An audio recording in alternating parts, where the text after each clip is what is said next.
Now available in paperback and e-readers. Isis, Bride of Dracula. Goddess Next Door and John Haynes team up to take on the Dark Vampire Lord in this action-packed Isis series adventure. Get Isis, Bride of Dracula in paperback and e-readers at online booksellers today. I just got a look at the trailer for Solo, a Star Wars story, and I just saw the film that's going to get Kathleen Kennedy fired from her position as running the whole Star Wars division for Walt Disney. Now, when it comes down to Solo, a Star Wars story, there's not much story presented on the screen of this film. And as I look at the frames for this film, I see so many mistakes that are made that a first year film student would make in making their own film. Now, the Star Wars franchise is supposed to be a storied franchise, and there's supposed to be a distinct feel to a Star Wars movie. Even lesser films like Episode 1, The Phantom Menace, and Episode 2, Attack of the Clones, had a sense of feeling distinct.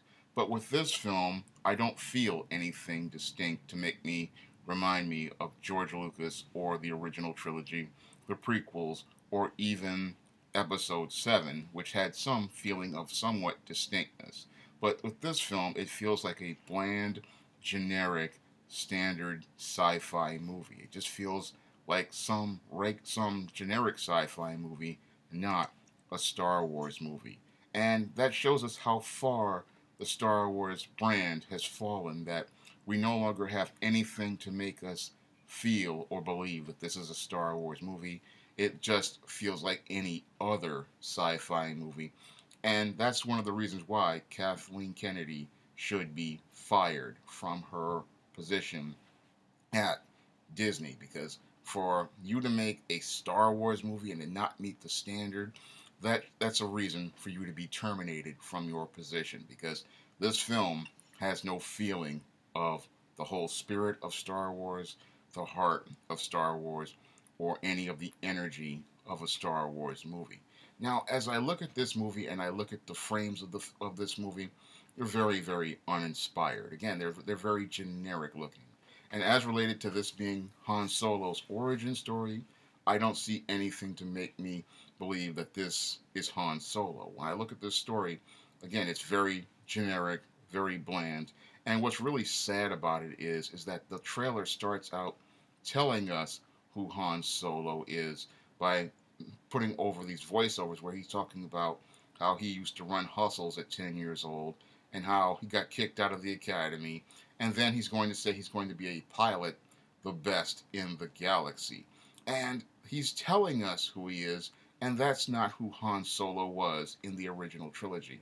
In the original trilogy, Han Solo showed us who he was. Harrison Ford made every effort to show us what Han Solo was through his actions, through his mannerisms, through his personality, and it was his charisma that allowed him to steal scenes in the original Star Wars and the original Star Wars trilogy movies, because he was a young, cocky, brash guy who wasn't afraid of danger and wasn't afraid of taking risks. And that's what made him an incredibly compelling character. He was a natural for playing the role of this scoundrel and this space pirate, and I never felt anything that made me believe that this character, this actor who's playing Han Solo today, could be that type of guy. I just don't feel that type of energy from him. He feels very flat.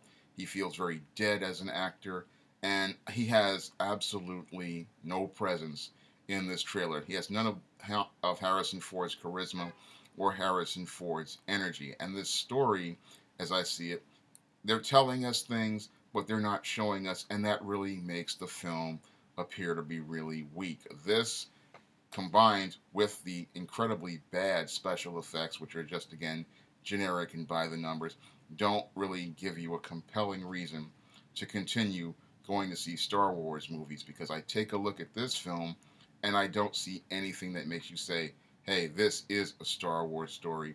This is a part of the original trilogy or a prequel to the original trilogy, like Rogue One.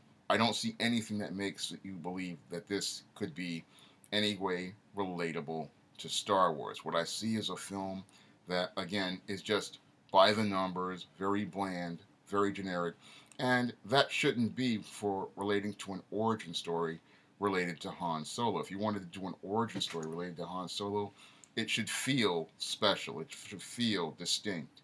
And the story material is there, but it looks like to me no one had the vision to go out of their way to take a minute to go craft it or develop it. Now, when I look at this film and I hear the stories about it, it's clear to me that this film was in development Hades, because when I look at the frames of this film, I see a film that's really disjointed, and I see shots that don't really come together, and I don't really see any of the vibrancy, color, or energy of the original trilogy. I see somebody trying to make a film but not understanding all the elements of what fits into the Star Wars universe or related to the Star Wars characters. I see somebody they've been watching from afar, but they have not really dug deep into the Star Wars lore as related to the Han Solo character or his backstory. I don't see anything related to there that's really standing out. When I look at this film, again, it's just so generic and so bland,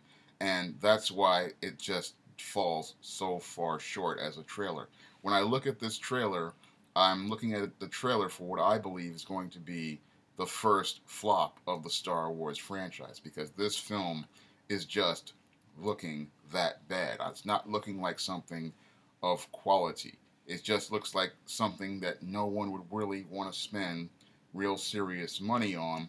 And it's really sad, because the irony is Disney spent really serious money in anticipation of making money on this movie, but I don't see it on the screen as related to this movie.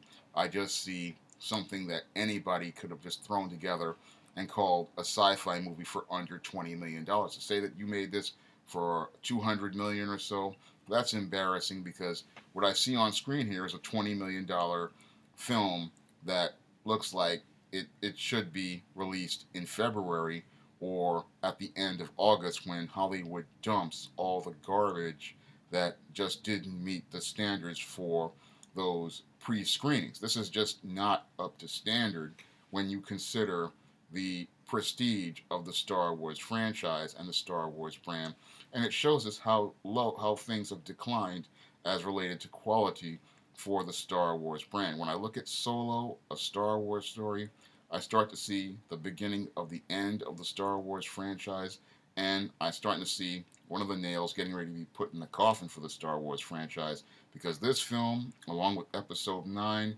looks like it's going to be the end of the line for Star Wars, and it looks like Kathleen Kennedy may as well start putting her resume out there, because this is the film that I believe is going to get her fired.